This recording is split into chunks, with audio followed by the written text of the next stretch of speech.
কাশিমপুরের জমিদার রায়বাহাদুর কেদারনাথ লাহিড়ী এই জমিদার বাড়ির গোড়াপত্তন করেন। আনামি প্রাসাদ রায় চৌধুরী ছিলেন কাশিমপুরের শেষ জমিদার।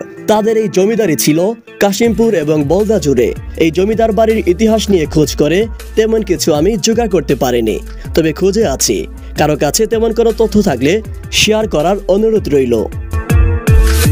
বর্তমান সময়ে কাশিমপুর নামটি রাজনৈতিক কারণে খুবই পরিচিত হয়ে উঠেছে। রাজনৈতিক বন্দীদের কাশিমপুরের কারাগারে নিয়ে রাখা হচ্ছে, কিন্তু কাশিমপুরে রয়েছে এক পরিত্যক্ত জমিদার বাড়ি। আর 10টি জমিদার বাড়ির মতোই নিতান্ত অবহেলায় পড়ে আছে এই জমিদার বাড়িটি। কাশিমপুরের জমিদার রায়বাহাদুর কেদারনাথ লাহিড়ীর এই জমিদার বাড়িটি কালের স্রোতে হারিয়ে যেতে দিন গুনছে। ইতোমধ্যে এর অর্ধেক গণপ্রজাতন্ত্রী বাংলাদেশ সরকারের সমাজসেবা অধিদপ্তরের সরকারি আশ্রয় কেন্দ্র হিসেবে ব্যবহৃত হচ্ছে। জমিদার বাড়িগুলোর এই বহুবিধ ব্যবহার দেখে বাসাবাড়ির স্টোররুমের কথা মনে পড়ে গেল। অপ্রয়োজনীয় ঘরে যেমন দুনিয়ার জঞ্জাল জমা করে স্টোররুম নামে ব্যবহার করি আমরা, তেমনি জমিদার বাড়িগুলো একালের জঞ্জাল, আর তাই এগুলোর বহুবিধ ব্যবহার। পরিত্যক্ত বেশিরভাগ জমিদার বাড়ি হয় দখল করে আবাসে পরিণত করেছে স্থানীয় লোকে, অথবা ভগ্নস্তূপ হয়ে পড়ে থাকে।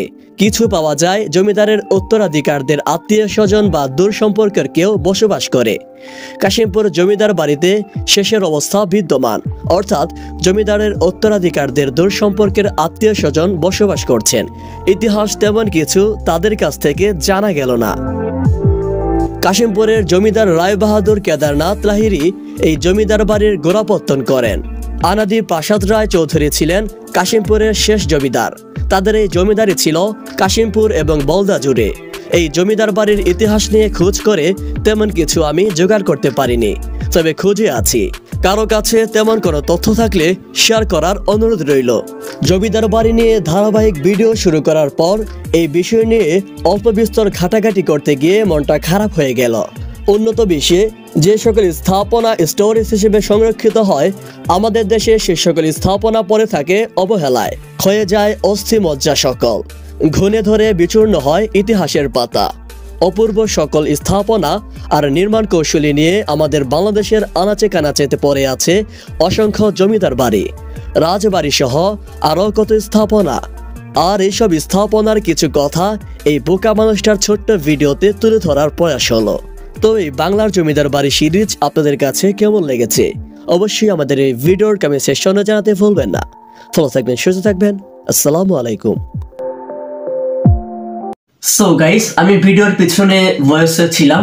সো আমরা অনলাইনে এই কাশিমপুর মানে আমাদের কাশিমপুরের যে এই জমিদার বাড়িটা রয়েছে এর হিস্টোরি অনেক কম আমি পেয়েছি, তার জন্য এই ভিডিওটা একটু ছোট হয়েছে। সো আশা করি আমাদের এই ভিডিওটা আপনারা এনজয় করেছেন। আর আপনাদের যদি কোনো কমেন্টস থাকে তাহলে অবশ্যই সেটা আমাদের এই ভিডিওর কমেন্ট সেকশনে জানাতে পারেন। আর পরবর্তীতে কাশিমপুরের কোন জিনিসটি নিয়ে বা কোন জায়গা নিয়ে ভিডিও চান সেটি কিন্তু অবশ্যই আমাদের এই ভিডিওর কমেন্ট সেকশনে জানাতে পারেন। আমি আবার হাজির হব আর একটি আপনাদের পছন্দের বা আপনাদের কমেন্টের উপর ভিত্তি করে কোনো একটি ভিডিও নিয়ে। ততক্ষণ পর্যন্ত ভালো থাকবেন, সুস্থ থাকবেন। সবাইকে শুভেচ্ছা।